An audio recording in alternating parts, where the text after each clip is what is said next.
గుండును modify చేపిద్దామని cutting shop కి అయితే పోయినా. కటింగ్ చేపించిన తర్వాత నా హెయిర్ స్టైల్ ఎట్లా అయిందో చూపిస్తా, లాస్ట్ దాకా చూడు వీడియోని.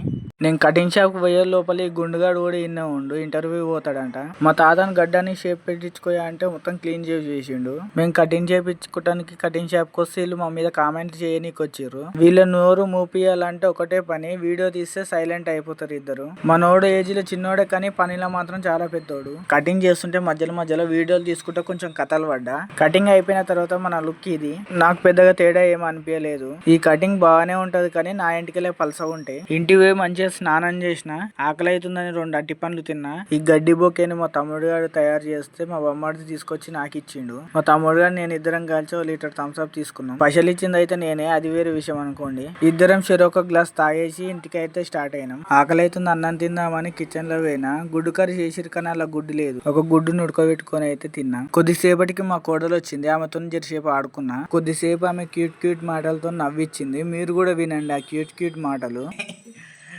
ఏం తింటున్నావు నువ్వు ఇప్పుడు? బిస్కెట్. దేంట్లో వేసుకున్నావు?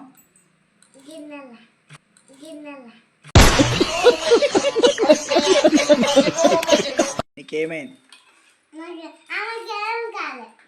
నీకేమైంది?